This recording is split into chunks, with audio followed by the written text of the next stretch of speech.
talk about the NHS because, according to some, in 1997, the Labour government inherited an NHS in crisis, and some people do feel that they succeeded in turning it around.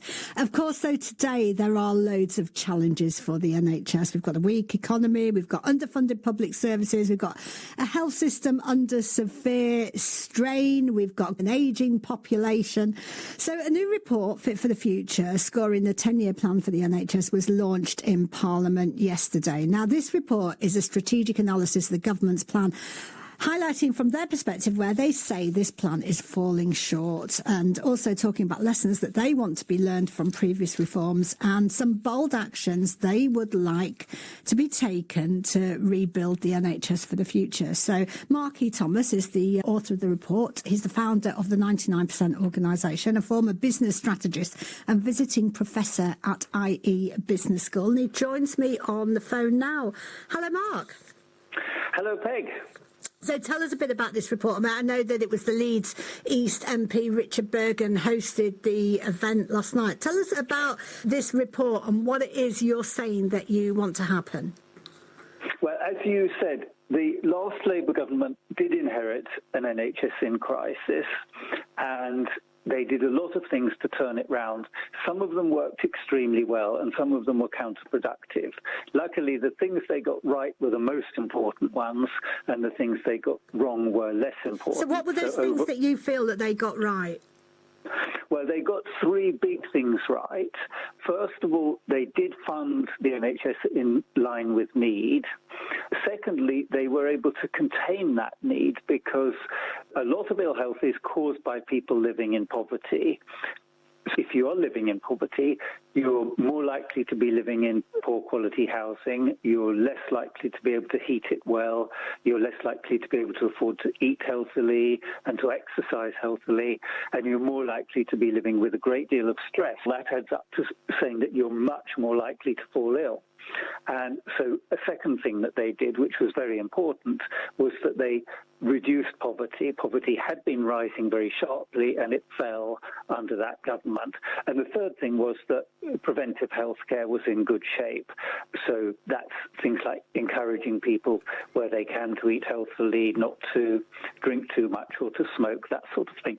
So public health was in good shape. So those three things they got right. And by the end of their time, public satisfaction, which had been very, very low at the beginning in 1997, had reached all-time highs. They did get some things right, and it is important to learn those lessons. So are you saying, therefore, that for the future going forward, it needs to go back to that much more preventative model? Well, yes, and indeed the government agrees with that.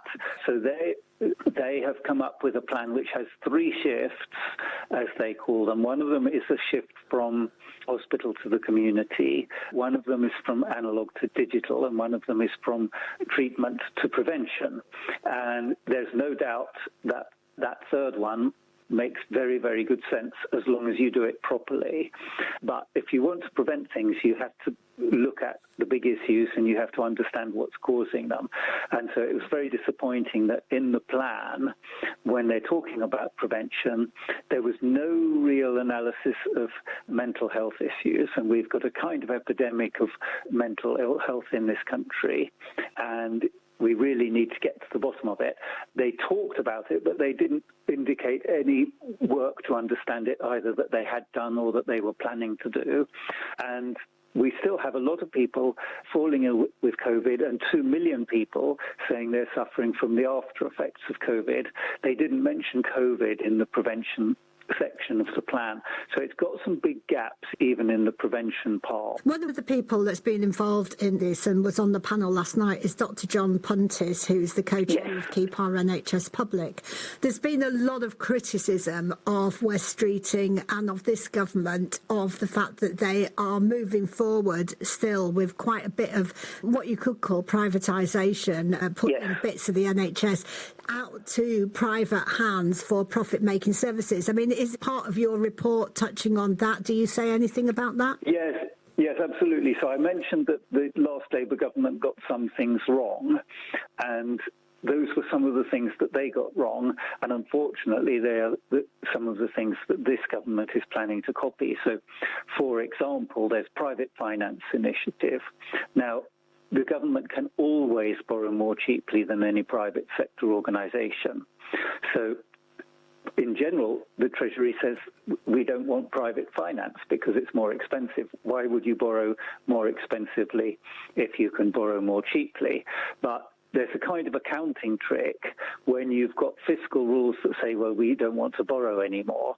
Then you can pretend you're not borrowing if you give a contract to a private sector organisation which borrows, but you give it a long-term contract with guaranteed payments.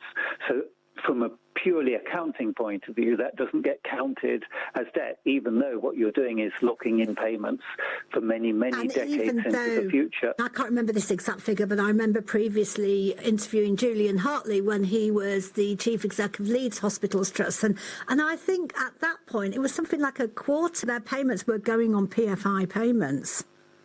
Well, that's the problem.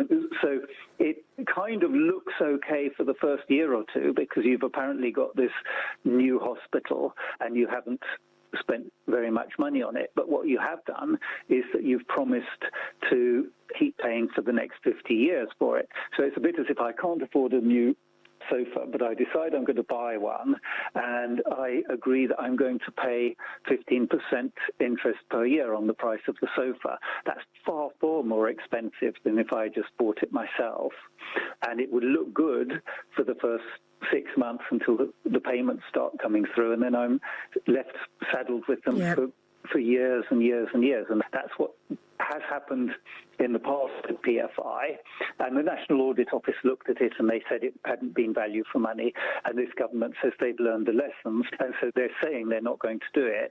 They're talking about using what they call the Welsh model, but the Welsh model is just a slightly less bad form of PFI. It's still PFI.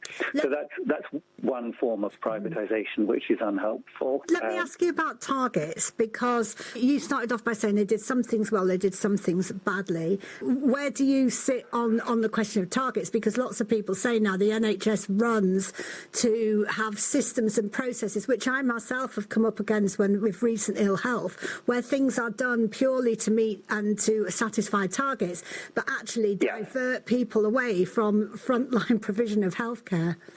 Yeah, exactly. And so this applies not just to the NHS, but to any business.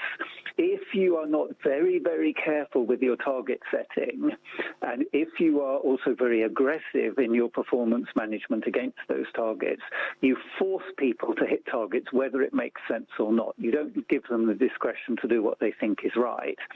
And if you put enough pressure on people, then they change the way they take decisions. And as we saw under the last Labour government with the Mid Staffordshire Hospital, which had very, very aggressive financial performance targets it was trying to hit. In order to do that, they overworked their staff, they shortchanged their patients. They ended up with a real scandal, which was harming patients. And although this government do say they've learned those lessons, but they're still talking about targets and they're still using very aggressive language about performance management. And this is the kind of thing that sounds good. It makes you sound like a tough manager, but it just forces people to do the wrong thing. Again, it's one of these things that might look good for a very short time and then comes back to bite you. Yeah. What's the kind of response that you're getting from the Labour government about the idea of concentrating on the areas that you say they did well before? All Labour MPs and indeed lots of other MPs were invited. We're talking to backbench MPs and members of the Lords across parties, and so I haven't been able to sit down with Wes Street and say, look, Mr. Streeting, we've analysed your plan and we think there are some things you should change. We haven't had that sort of discussion. I would love to have that sort of discussion, but it is difficult to get access to the front bench, partly because they are extremely busy. All MPs are busy, but ministers are even more busy. So we're getting our message to the MPs and to the peers, and they are going to try and get our message to the ministers in government. Yeah. There is a bit of discontent, I think everybody knows, on the backbenches about certain aspects of policy. And what we're trying to do is just to provide some solutions that, while there's still time to act on them, could improve Labour's fortunes, and ultimately it benefits both the front bench and the back bench if they can get their policies right. Well, listen, Mark, thanks so much for joining us here on BCB. We really, really appreciate it. Thank you for the update. Will you keep us updated? Yes, absolutely. Yes, I'll come back. Thomas there, report author and founder of the 99% organisation. You can check them out online. They talk about the kind of change to public services that they would like to see.